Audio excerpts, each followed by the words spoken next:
What's up, guys, and welcome to Talking Nutrition. Today's episode 69. We're still here. No hurricane hit yet. So first of all, I'm very happy that we're still here. Today we're back with another guest, Laurin Conlin. Laurin is a coach, educator, mentor. You have your master's in exercise science. Work with Bill Campbell in the lab. Also does bodybuilding, right? IFBB Pro, Bikini Pro, right? Yep. Did I miss anything? Is it the full Semi-retired. list? Yeah, all you hit, I think you hit everything, and I appreciate that. Awesome. I would say I'm a semi-retired competitor because I haven't competed now. It's coming up on 5 years. I don't think I'm gonna, I do feel like I'll do it again at some point, but it's definitely not on the forefront of the Yeah. next thing to do. Yeah. So Yeah. I definitely say semi-retired because it's not that I don't want to do it, it's just like right now it's just not the time for it. So I can imagine. Can only do so much. I competed for many years. I started in 2011 and I competed for many years as an amateur and then also as a pro. And, you get to a point where you have to be realistic with your, ultimately like, yes, this is fun. This is something that develops a lot of, discipline. There's a lot of intrinsic rewards with competing for sure. But there's also just the realities of you are doing this in terms of it being a competition. You're trying to progress, right? And there are other ways in my life that I can make internal progress and develop discipline and have great things that I enjoy that don't require me to get to stage lean levels of body fat, right? I look at that as a competitive endeavor, and for me to get that lean there are definitely decrements in my life in different areas, and it's not an easy process, and it shouldn't be. But what I'm saying is that there's other things that I can do, right, that don't necessarily require me to compete. Because if I am going to compete, I want to be competitive and I'm going to do the things that are going to require me to be competitive. And after my last season, I had realized, I've probably reached my natural peak, if we're being honest. I've been training for a very long time. And I also had decided that that was not the path that I wanted to necessarily go down. And so, yeah, it was kind of just like a combination of things. And I do think that I'll probably do it again. But again, I think a lot of people just get into competing and they see how glamorous it is and they don't necessarily realize how hard this is on your body, especially continuous preps, just like year after year after year. And it's not easy to be that lean. And there's a lot of toll that it can take on your body. So Yeah. Can imagine too, like you spend a lot of time dieting then, right? more time dieting, and because I am in the bikini division, which is Yeah. the smallest division now, you could look at bikini now and not really probably call it small. It's not big in the sense that they are like looking like physique competitors or women's bodybuilding competitors in terms of like the density. But if you look at the glutes on a bikini, like a top level bikini pro, like those aren't small, like, and that's in the context of a very lean person, right? So there is a decent amount of muscle that's required in order this is not just like a casual, like, yeah, I look pretty good in a bikini kind of division, like it was when it first started in, 2009, 2010. So there are a lot of differences now in terms of just where everything is at. And it's also like, do I want to do that? So there's a lot that goes into it. And there's, yes, a lot of dieting, which is enjoyable. I enjoy that process, but there's also like what is life outside of that, Yeah. so it's been nice to actually like maintain. I walk around at a very similar body composition now, and I'd never done that in my entire life ever up until this point. That's great. How did you kind Yeah. of get into that? Like when did you kind of get started with going to the gym and even like Yeah. thinking about, hey, maybe I want to do a competition? Yeah, so I grew up with an eating disorder, which also had an output component, right, which wasn't necessarily part of the diagnosable eating disorder, but I had a lot of activity, and I had a lot of like obsessive kind of tendencies in terms of like I want to do sit-ups and I want to run and I want to do all this and it kind of typically goes in line with that. So it started very young, and then I recovered, technically speaking, from that as I was graduating from middle school, which in about 13 or so, coming out of that, going into high school now, um, I, started running track, and I started lifting weights in actually in track and off season for track and cross country, and when I was 16. So started doing that, and thankfully we had a great coach who like had the understanding to like do that, so we're doing like barbell good mornings and bench press and getting stapled by that. But I really started to enjoy it. So I also grew up riding horses, showing competitively. So I was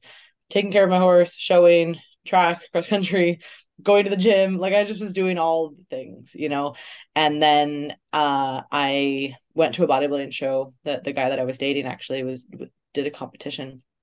So I go to the show, which at the time was a pretty large competition. And I was like, what is this? Like this is crazy. You know what I mean? Like this is awesome. And I was looking at the figure girls actually. Because at that time figure girls kind of looked more like bikini girls look now without as big of glutes. But I was like, oh my gosh, this is amazing. And I was talking to one of the trainers at the new gym that I had started training at, which right out of high school, got a personal training certification, started training people, was at this very meathead gym, which I did not realize at the time because I was 18. I didn't know that there's different cultures of different gyms. But now looking back, I'm like, wow, I was like in that, you know. And I was talking to one of the trainers and she was also a judge and used to compete. She's like, hey, you should do it. And I'm like, oh, okay, I guess I'll do one next year. And so I'm there for the summer, training really hard with all these people, you know, training individuals. I go to Florida State for my undergrad to start school. And that next year is actually I came home and I'd been training up there and, you know, eating like well, right? But I'm 18 and I'm in a college town and, you know, like not really having any direction there. And so then I come home and then they're like, hey, you should do that show in 8 weeks. And I was like, okay, and I did it. Like that's Sure. literally how my competitive career started as a 19-year-old, did my first show.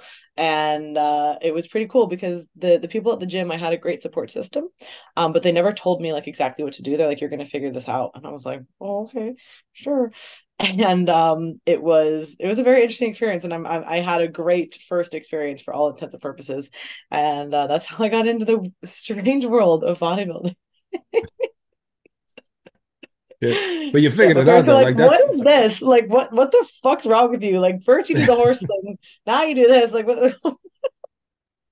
it sounds like you've always been just kind of doing a whole bunch of things at once. And yeah, Yes, okay. definitely a everything at all times kind of an Yeah, individual. How my brain operates. It's how I like to do things. yeah, Um, kind of dabble a little bit. Like when people are like, "Oh, what do you do?" And I'm like, "Oh, you got 10 minutes." Like I just always got a lot going on. I'm always bouncing around. Like I like yeah, to change things up. You know, it's just how I am.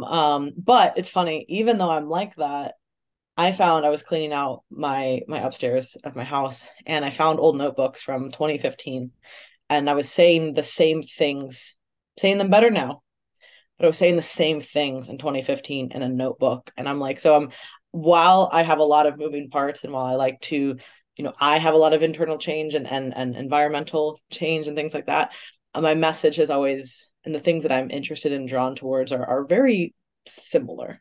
So it's actually funny that there's like this interesting parallel dynamic that I have. Um, but yeah, so always doing a lot of different things, even from a young age. I will say though, so that's actually impressive to figure it out on your own. Like just being like, well, I'm gonna do a competition, I'll fucking figure it out. Because we know as well, like most people kind of have that opposite experience, right? Yeah, and I will say they were definitely useful. Like, hey, you should probably start. You know, I look back, I have all those notebooks. I'm a Yeah, big reader. Like, I started, okay, you're going to start high, and then every week you're going to drop stuff, you know, and then, you know, you should be eating these kinds of foods and probably not these ones, and, you know, add in this kind of carbs. So there was like help, but it was never like in the traditional sense of how I coach someone now. And I'm just grateful that what I was doing, while it maybe was certainly not optimal, it also wasn't harmful, right? I didn't fall into the yeah, cusp of somebody who was doing something harmful. Like I know of just similar stories of people who, you know, 18 go into a gym and they, you know, have a horror story of their situation. You know what I mean? Like, could I have made that prep better? Probably.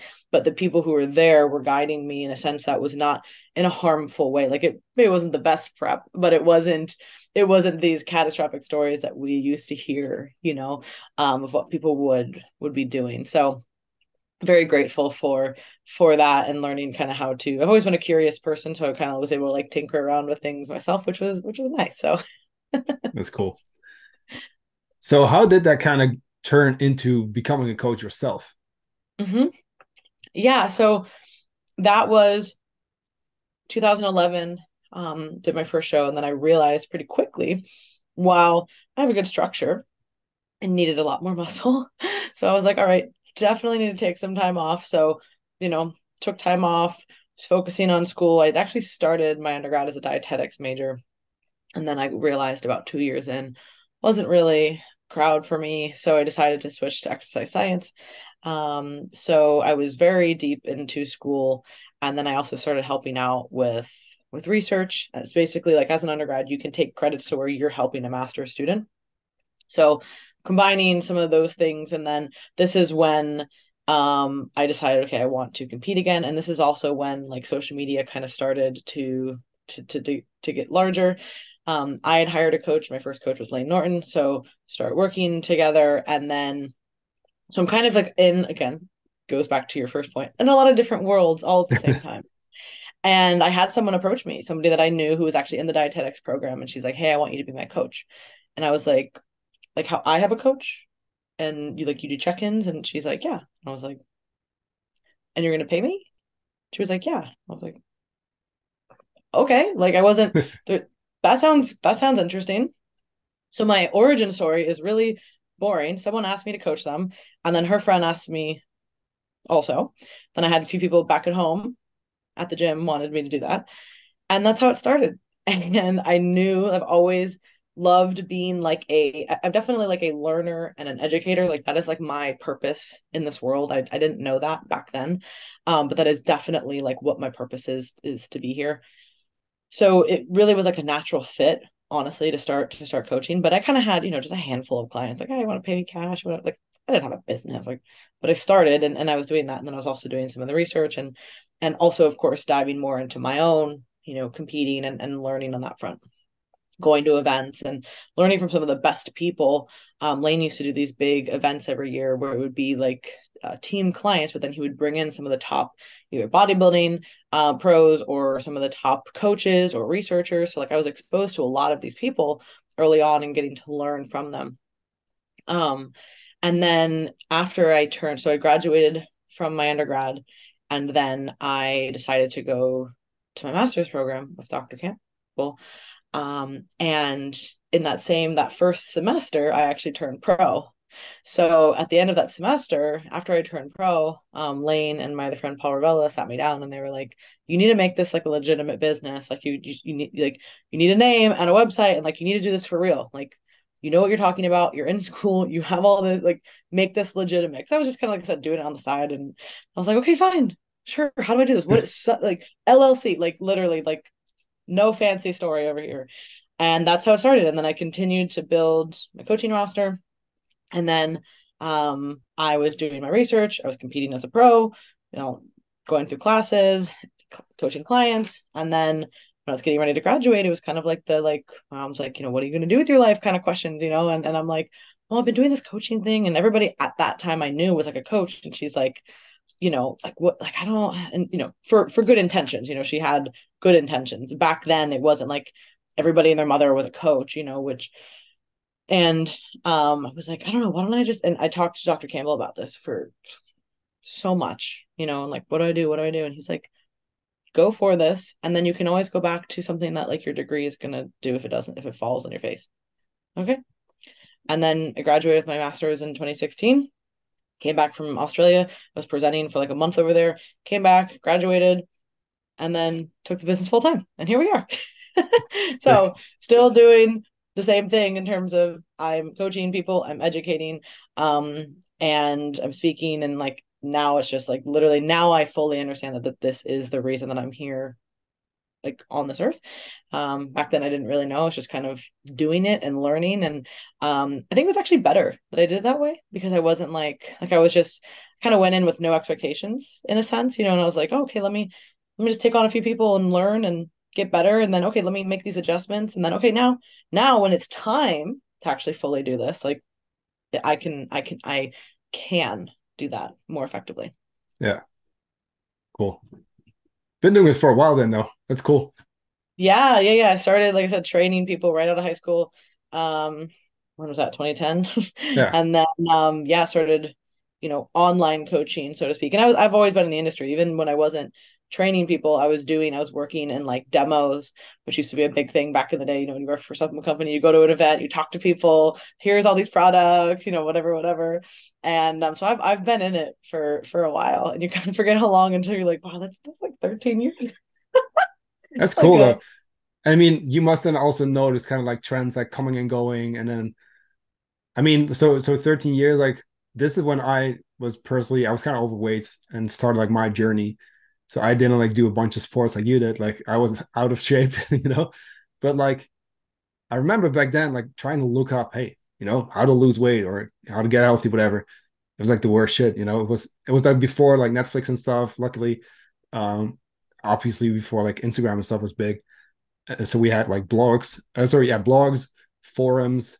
I like illegally downloaded some movies, but like the information was like pretty trash. And if you look online now, it's like the fucking Wild West is like even more. Yeah, so I was gonna say there's still the trash is still aplenty, but there is there's a lot there's more quality voices that are Yeah, here now, true. Yeah, but there are just a lot more voices. And so it makes it really overwhelming now. Whereas before, it was just like, there's not a lot out there. I don't know what to yeah, do. Now it's like, there's so much out there. Like, what do I do? Right. Like, so it's a similar end problem, but like for a yeah, different reason. yeah. I remember because yeah, like you said, there's a lot of misinformation. I will say that too. I agree with you. Like there's a lot of good people, a lot of good, companies out there for sure. A lot of good stuff, but it's so confusing for people. And I mean, we'll get into this a little bit later too, maybe, but like still so much like so many misconceptions, so much misinformation. Now, so like with the seed oils and all that, it's just a mess, you know, just a Yeah, mess. like that's a perfect example of something that, like, yes, if we're gonna be like honest, like, is consuming a large amount of seed oils probably the best thing for you? Like, no. Yeah, The main problem is that most seed oils are going to be like compartmentalized with other foods that maybe are going to be problematic. You know what I yeah, mean? It's not like just the teaspoon of seed oil that's the problem. It's the hyper palatable, highly processed packaged foods that most seed oils are in that is creating the problem. So it's like we're extrapolating things that, like, it's just like back in the day with like the bro science stuff, right? Okay, tilapia thins your skin, right? That was something that I haven't heard in a minute, but it's because we're, going back, right? That used to be a really common thing people would say. And to be fair, tilapia thins your skin because you're getting leaner, because if you're switching out higher fat meats, which most people would be doing at some point, you're eating higher fat meats and you're switching to tilapia, you're going to lose subcutaneous fat, which would thin the skin. So it's not that it's wrong, but like the way that they're sharing it is incorrect. Do you know what I mean? So it's the same thing with the seed oil stuff. It's like we're missing the big, like, why that's a problem. Like it's because of what it typically is going to come with. So, but that's the nature of social media. yeah, That's the nature of short form content, which I would say is most media outside of, honestly, podcasts and some YouTube. Um, the new, like the mainstream news articles are absolute dog shit. Instagram and Reels yeah, and, TikTok, and which is the primary mode of social media that people are consuming. Everything, you can only fit so much in a 15-second clip. And obviously there are longer clips, but we know nobody's watching those. no, So unless you're actively going to listen to a podcast or actively going to listen to a longer form YouTube video, and then even then, you got to make sure you're listening to the right people. But I would say by and large, the short form content is what is driving this type of hysteria, because that is what obviously is going to get the views, positive or negative, and people know that. And that's why people are polarizing, because they want to get those types of, and that's why I steer away from that stuff, because I'm like, I don't care that I get less eyes. Like, I just can't live with myself knowing that I'm literally stoking the fire constantly. Like, it's just exhausting. I'm like, how do people live like this? Like, I just can't. So it's a lot. I feel like there's how rant good is number one. You reading said I was too? gonna rant. There's rant number Yeah, one. there you go. I'm all here for it. No, like because I'm a big fan of reading stuff. Like I'll dive into a book and like I love that shit, and that's what I do online. Even like if I follow someone and I'm like, hey, that's an interesting post, I'll fucking read the thing. But it's like I Yeah, feel like wow. no one does that anymore. you know, like that's what we were doing, but like now it needs to be shorter, and then it's even shorter, and then it's like okay, 90 seconds is now like a longer reel. You know what I mean? And then Oh, that's eternity. Who's gonna listen yeah, to that? Yeah, no one. That's the thing. They click away if you don't have like the right fonts and stuff, you know? And it just speaks to the short attention span of it's being created and leveraged, right? Because we all Yeah. have short attention spans. Oh Everybody yeah, does. same. Yeah. It's not like 50 years ago people wouldn't have dealt with these issues. They would have, but they just weren't Yeah. exposed to it. Yeah. Now the companies know how to leverage these things, right? So individuals take take that information and run with it, which makes sense. I'm not saying that it's wrong. It's just a reality that we have to deal with, and we have to be aware of it to train ourselves to see it and note when we are being consumed by that type of consumption, for lack of a Yeah. better word. And there are ways to retrain yourself, and reading is one of the best ones. Like, as you can see, all my There you go. I have Yeah. a Love huge that. bookshelf. I love reading. Obviously, I'm a huge nerd, so it's like I know that goes without saying, and not everybody loves reading. But being able to like really focus your attention on things, and it's not easy. Like, it's not like, oh wow, I just pick up a book and I just like fall into it. Like, it can take. There's some books, yes, but the whole point is that this is challenging. Like, it is supposed to be a challenge, right? And especially like retraining the way that your brain processes these types of things, like it is going to take time. And that also just goes like that mindset bleeds over into like the quick fix mindset in general, which I would say that most people are being afflicted by. And I know you mentioned like we are seeing, like we see, I've been doing this for a long time, so you see different trends. um I would say that like kind of when I first started that was more of the norm, right? And then it was like we're fighting really hard for people to like get past that like quick fix type stuff. And I feel like it was getting better, but I feel like there's like a resurgence of it again, but just in a different way. Because there's more information now, so there's like different camps. But I'm finding that the quick fix mentality is really, really common amongst both coaches and clients.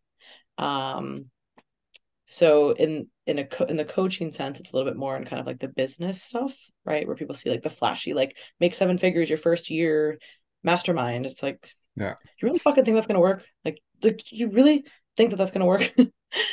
But it's the same thing as try this diet and lose 40 pounds 100%. Yeah. in 3 months. So it's leveraging the same systems. We all have that within us, you know what I mean? And some people are going to have more proclivities to go towards that than others. So we just have to be able to like learn to spot those things better and be like, generally speaking, if something is too good to be true, it is too good to be true. There Usually are yes. very few things in life that have no downsides, that have no risks, that have all benefits, and that happen really quickly. I've never seen one thing, honestly, that fits into that category. That's Yeah. actually good.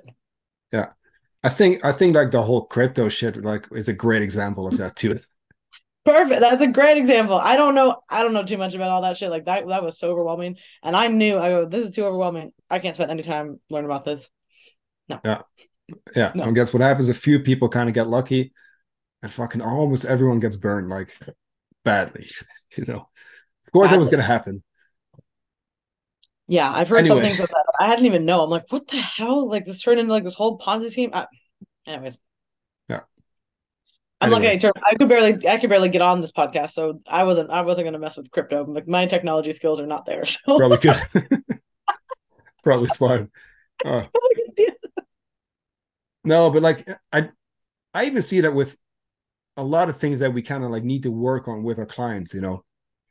Hey, like how many people when you bring up tracking will be like, yeah, no, it's too difficult, or it just gets confusing, or it's like right away, it's like a write off. It's like, nope, not gonna try it. You know, effort, fuck that. Like, give me the meal plan. Like, tell me what to do. yeah. And so I would say that there's like everything with coaching, there's levels to it, right? Yeah, And ultimately, like where someone's at, like with their perception of their perceived amount of time and like what is important to them is really going to dictate how we're going to approach the situation, right? The problem is now that a lot of people do want things quickly, right? So they don't want to put in the investment of learning to track. But if we like plant our feet as coaches like so hard into the ground and be like, no, this is the best thing, you have to do it. Well, then that individual is going to go to the coach who is promising them the world and has like a worse method. We'll be nice and say it that way, right? Because I believe that there's different methods for every single client. I'm not one of these people in the industry who's like, this is like my way or the highway. Like, I am the most gray area individual you'll ever meet, especially with all that stuff, right? So I do think that there's a number of different approaches that are going to work depending on the individual. However, when it comes to tracking, there are things that we can do that are going to like lower the barrier to entry for people. And it doesn't have to be so like people think that tracking has to be like, okay, I pick up my phone and I do everything here and I scan it and I log it perfectly and I better be this little robot. And it's like, that's why you fucking hate tracking. I've never used a tracking app one day in my life, ever. Not once. Like you don't have to, that makes it easier for you. You can do that. And then if it makes it harder for you, you don't need to do that. We can also track other subjective things and actually track them in a quantitative way, which can be useful. We can do ranges. We can like there's so many different things that people can do to like lower that barrier. But of course, ultimately, like if you want to make a change, you're gonna have to put some kind of effort into something, you know. Yeah. There's no two ways like around it. But I do think that there's a lot of different ways that we can approach, you know, the same situation. But it is funny because it's like you know on the other side of it, you're like, if we just tracked for like 6 months, you would literally know so much more. Like you would be in such a better spot, you know. Yeah. But it can be hard when you're in the midst of like, I just want to change. I'm super stressed out. I have all these things going on. Like, I don't want to even think about this, Yeah. which is why a lot of people are going to hire coaches. Like, I don't Yeah. want to think about this. Take this True. off. Take this hat off. I have 15 hats on.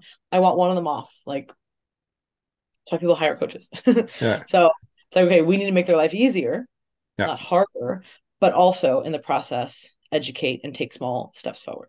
Yeah.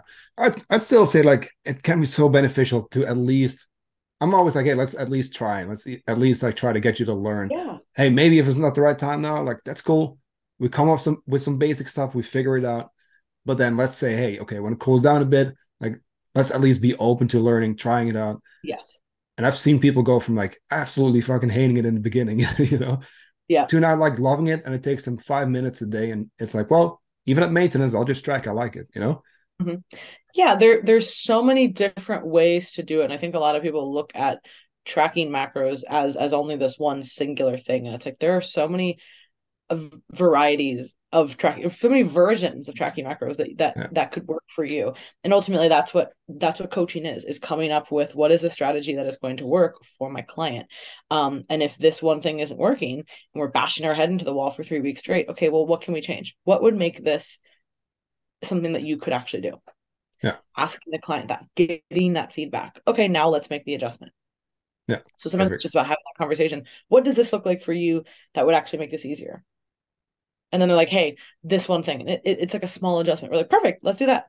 Let's go for Yeah, it. yeah, And then you're like, they're going to be able to do what you're interested in them doing. And then they're also going to be able to make that change that works better for them. So it's like, that's the coaching process. It's not like, here, just do this because I said so. for sure. Speaking of like different methods, let's actually go on to kind of like my next point here, which you did research on, which I brought up a bunch of times, especially with our clients. I really like your study. Like I've used it as an example like a bunch of Oh, times to show people because amazing. it's just because you still get the same stuff, you know? People are still afraid of like the processed foods and Mm-hmm. the sugar, and then it's like this and that, even the sugar and fruits in these days, you know, like. But let's talk about flexible dieting versus a rigid meal plan. Love that Mm-hmm. study. Tell us about kind of like how it was set up. How did you get Yeah. the idea? Yeah. So the idea was, okay, let's go back, right? So I was coming up with the idea in 2014, which was kind of the heyday of IFYM, right? Like, you know, this was like when all this was exploding in terms of, you know, the science crowd, which mind you, there was no science around it, which is always what's funny to me. There's still not another study that's like this, but like the science crowd, the evidence-based crowd. Versus the bros, you know, like it was like that kind of time. And so I was like, hey, why don't we look at a meal plan versus macros? Like I'm seeing this with myself, seeing this with clients, let's design it. And then when you're running a research study, you have to put together kind of like a rationale, essentially. Like, why would you do this? So you're pulling from different previous research studies. And there wasn't a study that looked at this directly before, so I had nothing to pull from. But I could say, okay, let me look at some of the weight regain literature, which is kind of grasping at straws, but let's look at it. And let's take some of the eating behaviors literature and let's bring this together. And here's what I want to do. Obviously it helped that I was a coach and I've done this myself many times, so I was able to easily design it, but in terms of like what you needed to get approved, like that's how it all worked. So Yeah. essentially the short form, and we can link it in the show notes I did. It is an open access paper, so everybody can read it. So we won't go into too many details, but essentially it was looking at, there was 10 weeks of a diet in terms of, hey, here's tracking macros, like here's your 3 macros to hit, and a how to track macros ebook. And then there's also, here's your meal plan. Now, wasn't like a bodybuilding meal plan. It wasn't like, here's your 2 foods and just shut up and die. Like there was options, but it was for all intents and purposes a meal plan, right?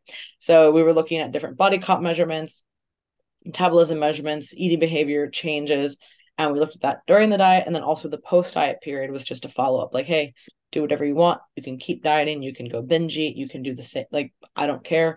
Come back. So that was the post diet period.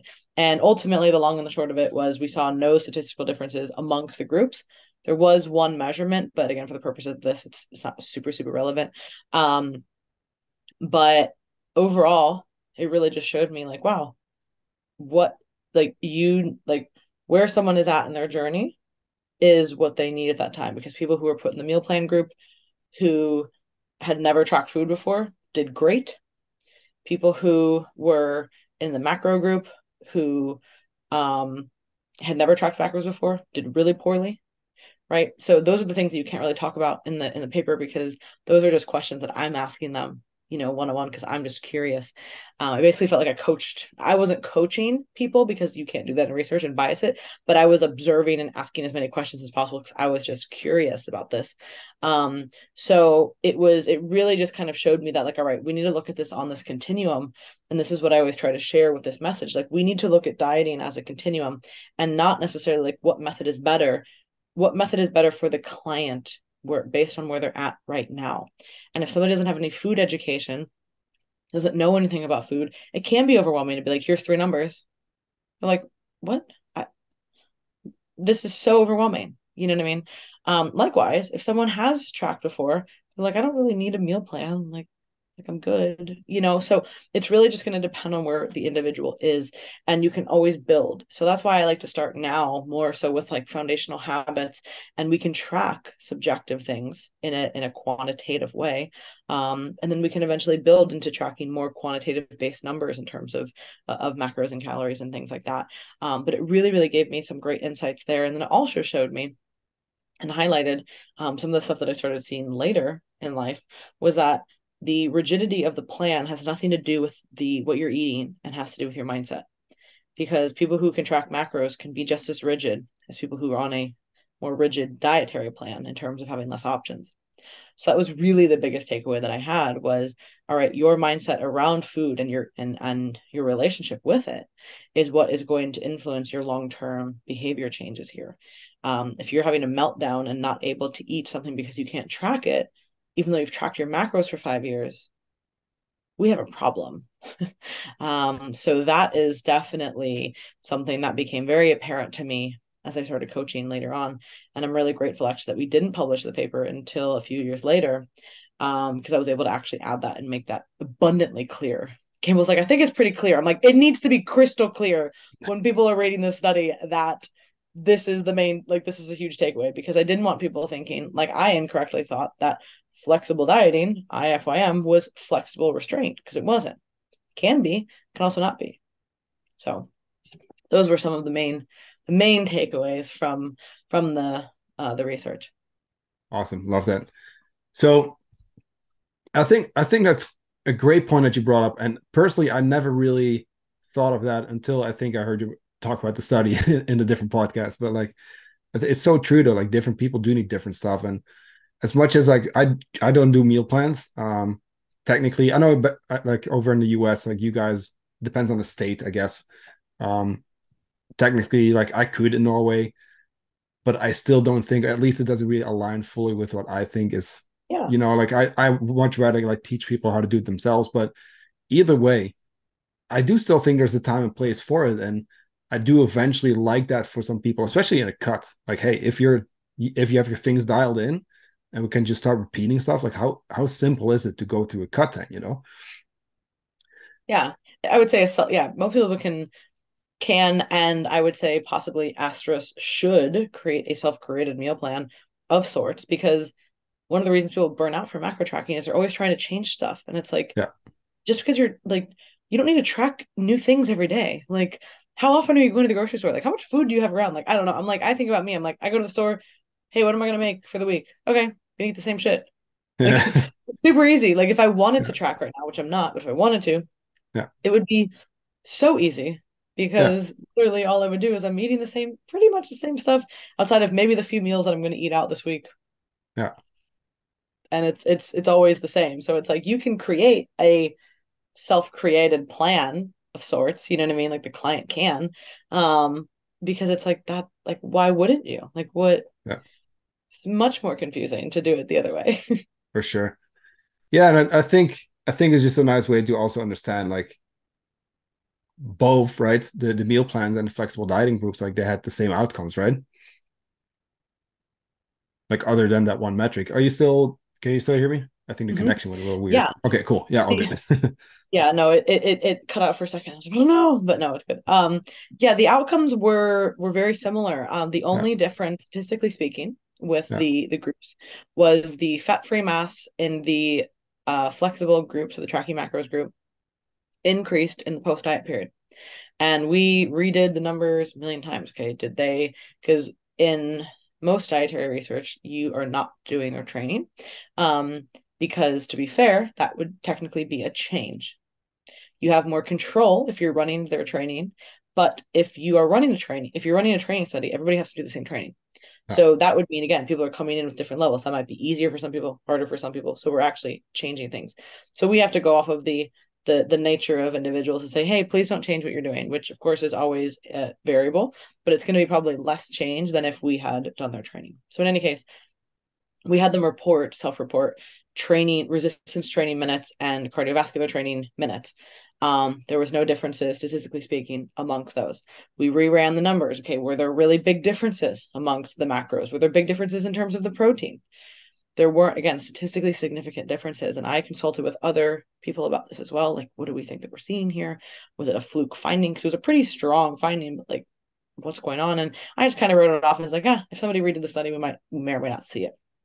Well, Eric Helms, who actually I had consulted with during this process, and we were just kind of like at a loss. We are like, maybe the stress response to everything, but it just didn't really sit that well. And I was kind of like, again, I'm looking at it as like no differences.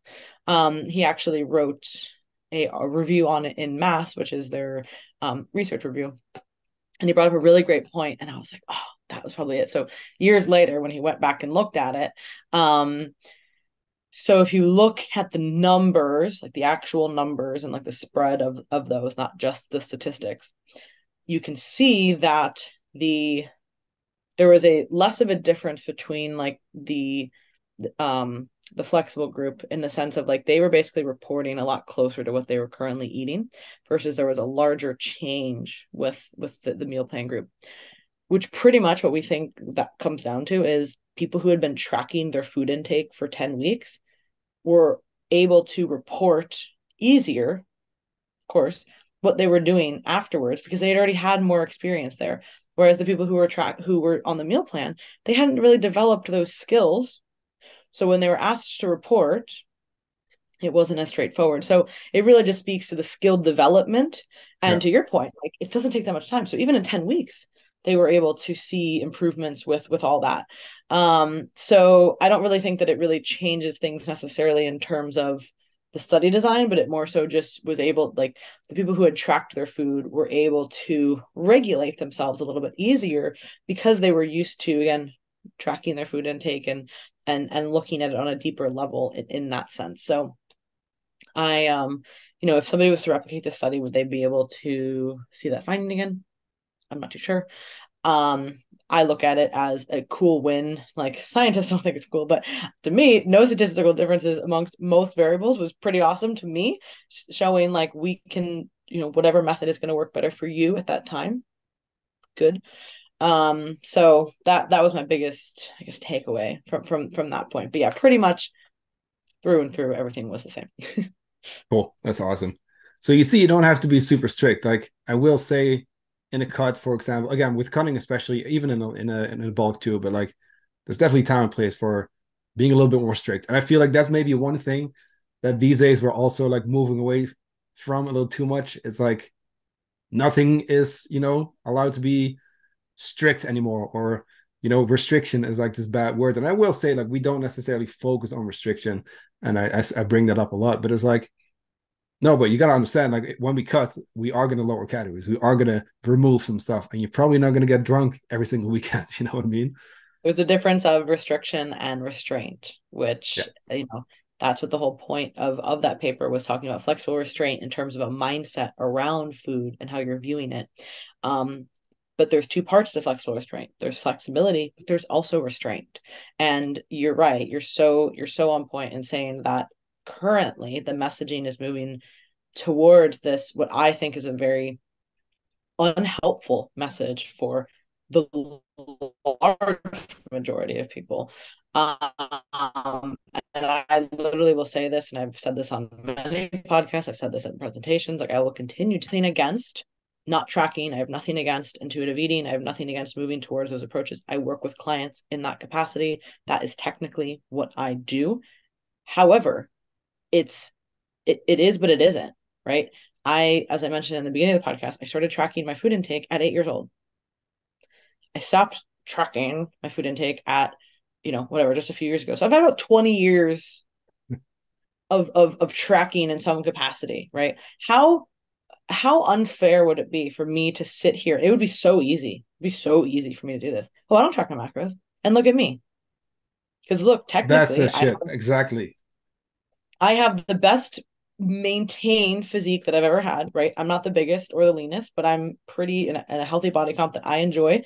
And to be fair, I don't really try anymore. Like this is super easy. But when I say I don't try anymore, I have meal prep that I do every week, right? I internally regulate my hunger cues because I can do that now. I look at portions. I order double protein when I go places. I choose to not have certain toppings. Is that intuitive? Yes. But is there still restraint? Absolutely. So telling someone who doesn't have any food education, going back to this kind of beginning of this, who doesn't know that soda has calories, telling someone who doesn't know what a portion size, they think protein has peanut butter or peanut butter has protein, like, right? Like that's the wrong message. And it's so frustrating for me to see individuals on social media do this. And I always try to see, okay, try to give people the benefit of the doubt. And I understand where they're coming from because they have seen maybe some issues with this, but we have to, again, we can't overlay all the same information for everybody. It's just like when people have the optimal training discussion, right? Talk about what's optimal. And they're talking about all this stuff. Okay, you're a high level physique competitor or you're a high level athlete who's been training for 15 years. You need to make that abundantly clear because people who have literally trained for 3 weeks are thinking that they need to do that when they can't even be adherent to lifting 3 days a week. You can literally do anything in the gym when you're first starting and it's going to be beneficial. Do you know what I mean? So like, why are we trying to overlay these messages to the wrong audience? And I will say that it should be on the creators and the educators to make it more clear. Hey, this is who I'm talking to, right? And not like you need to drag on and on about it, but like it needs to be obvious who we're discussing and pointing this information towards. Because if I were just to start to share the message that like, yeah, I just regulate my food intake, it's super easy, you don't need to track, would be a completely horrible message to share because it's just not true. And I try to the best of my ability to share messages in a way that is encompassing of the realities of that. You know what I mean? But a lot of people don't do that. And that's where we're getting a lot of this misunderstanding currently. And I would say that previously, when I first started, the issue was we have the bros or, the magazines or the blogs versus, now this new evidence-based community who's tracking their food and tracking their training and progressive overload. We got a fucking boner for that. And everybody's all crazy with their numbers. That was what we were swinging against. Right. And then now the swing is, well, tracking anything is going to give you an eating disorder. So you should just do whatever you're interested in. Like, well, this was a huge gap. Like, and again, I don't disagree with the end goal. I do think that if people think that they're going to track macros for the rest of their life, they're in for a very rude awakening, because it's Yeah. probably not going to be the solution to their problems. However, we don't need to be demonizing that. And we just need to be more aware of the messages that we're sharing. And even when we're talking about tracking macros, like, you can track macros. And the reason that people have issues with tracking macros is because they are not aware of the food that they're eating. They're putting the three numbers on a pedestal. They're putting the food scale above everything else, and they're not using their eyes and their perception. You'll have no issues with tracking macros if you, okay, 5 times I weighed this out. I literally just talked about this at a presentation this past weekend. If you've weighed out chicken 5 times, 6 ounces of chicken, like, you should know what 6 ounces of chicken looks like if you're looking. But if you're Yeah. only looking at the 6 ounces or the 200 grams on the food scale, then you're missing the big picture. The big picture is putting that on there and seeing, this is 200 grams. How big is that? Okay. Because then when you're in a food situation, when you're out to eat, you can go, that was about 200 grams. Okay, probably hit Yeah. my targets. Not, oh my God, where's my food scale? I don't know what 200 grams is. So we need to get back to having these internal regulation and these cues, and that can happen with tracking. Yeah. People lose that though, and then they blame tracking. It's not tracking's fault. You just weren't looking at this. Yeah. Yeah. We just need to be like intentional with this stuff, like not just look at the numbers, be like, okay, well, I hit my numbers, it's cool. Like, no, look at the shit, like go into your app and like scroll like through your foods and look at how much protein something is. And okay, Yeah. cool. So this food is actually giving me fiber, and this food, right, is actually a little too high in fat. Okay, let me swap that or something. Like, let's just actually use it to our advantage. And of course, move away from it. I think eventually, especially after a cut, go back to maintenance. Practice not tracking, right? Just step away from it gradually and just do that for a while. Or track ranges, or don't use the app and write it down. Or, like, there's so many iterations of what we can do in order to track Yeah. and stay on target. Hey, I'm going to set a meal plan goal. I want this many fruits and veggies, and I want to have this much protein. Like, there's numbers of ways that we can stay on track. You know what I mean? But completely disregarding any of that is not going to set you up for success. Yeah. And I think that messaging is really, really dangerous, because it's playing to people who have not learned those skills yet, and they're going, oh, okay, well, this is the route that I was looking for. Yeah. And they're now, again, not going to be helped, because this is not just to say that, like, somebody needs to have a six-pack and a huge ass and cap shoulders. Like, we're not just talking about physique goals, we're talking about health goals. And there's a lot of people who need to change their diet and change their body composition for health related reasons. Yeah. And that's very apparent across literally the entire world. Like, this is not just the United States, this is every country. So I think that it's not just about how you look, right? And again, that message gets tied into there really, really insidiously, like, oh, it's not just about what you look like. It's like, no, it's not. But there is a huge correlation between eating healthier quality foods and eating a certain dietary style is going to improve your health markers and improve your longevity. Like, it's undeniable. So to deny that is to deny reality. And I'm just very, very confused as to how within a few years, like, we have snowballed into this mess now. And whereas before I feel like I was championing talking more about flexibility, and I'm like, fuck, I gotta reel everything back, like, I gotta reel in the message, because I don't want to be contributing in a negative sense in that way, right? Like, I don't want people to Yeah. misinterpret me saying flexibility to mean fuck off and do whatever. Like, that's Yeah. not it. Yeah. Like 80-20 is good. That's flexible enough, maybe Yeah. 90-10 in the cut, but like also there, like let's not hear flexibility and be like, well, I can do whatever the hell I want to do. Yeah, there's so much nuance, and unfortunately, full circle moment. Yeah. Nuance can often be lacking in shorter form content, which is why I love podcasts, because we can really dive into something and really just tease out the nuances there. Yeah. Yeah. And this even ties back to what we started with a little bit too, with the seed oil stuff. And I mean, it's seed oils, it's artificial sweeteners, like, like just fucking everything is gonna kill us apparently. But Yeah. it's like, okay, let's look at And the if somebody context, if you know? somebody is like, hey, I want to take out artificial sweeteners, and then that reduces some of the other stuff that they're eating and they make better choices, I'm not against it. If somebody is literally trying to reduce artificial sweeteners but can't, again, get to the gym, can't, go for a walk, can't hit their protein targets, well, we're missing the big picture here. You know what I mean? Like if those types of behaviors are improving the other behaviors that you're doing, I'm here for it, right? Yeah. I'm not saying add more artificial sweeteners into your diet. Obviously, neither are you. Most people are not. If that's going to help like a net positive, go for it. If you're doing that, but missing all the other key things, we need to reorient our focus here, you know? I think so too. Yeah. Awesome.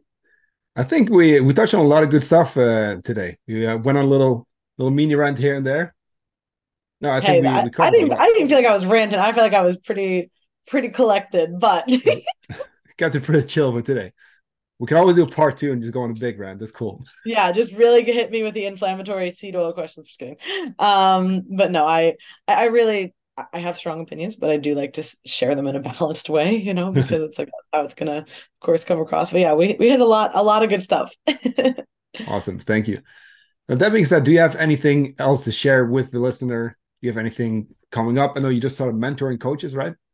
Yes. So, you know, for it's something I've wanted to do for quite a while. Like I said, I really do feel like I'm here to be a coach and an educator and then learn and share information. So I'm actually starting at the time that we're recording this. I'll be starting it in a week. So my first kind of small group mentoring. So I'm really, really excited about that. So it's going to be the art and science of coaching, right? Because a lot of people can regurgitate the science, but how are we actually applying this to clients, right? So I'm very excited to be doing that. It'll be a small group, you know, 12-week mentorship. And I do plan to offer it, you know, cyclically, like, you know, so I'm not sure when the next one will be, but if you're listening to this now and you're like, oh, that sounds like it'd be interesting to me, definitely shoot me an email. And I can put you on the list for the next round. But yeah, so that's coming up, and then just some other speaking events, and then of course just, you know, coaching, and that's my, you know, my day-to-day is coaching. I do sandwich quite a bit of travel in there as well. But I do thoroughly enjoy that, as we talked about. I like to do a lot of different things. So Awesome. yeah. Sweet. We'll make sure to link that in the show notes as well. Again, thank you so much for your time. Glad we're still here. No hurricane, no whatever. We're still good. Yes. Be safe out I'm there. very, very happy about that. Looking outside, it's still cloudy and it's still raining, but we should be like the bands should be passing us, and I'm just hoping now that the rest of the state is okay. I haven't checked on it, but either they're getting pummeled or it's dissipated. So that is always the wild card with hurricanes. So fingers crossed everybody else is Fingers okay. crossed. Yeah. And Yeah. to the listener, of course, if you enjoyed this episode, make sure to share it on your Instagram stories. Give us a quick rating on Apple, Spotify, wherever you listen. Subscribe on YouTube. And as always, I'll talk to you guys very soon.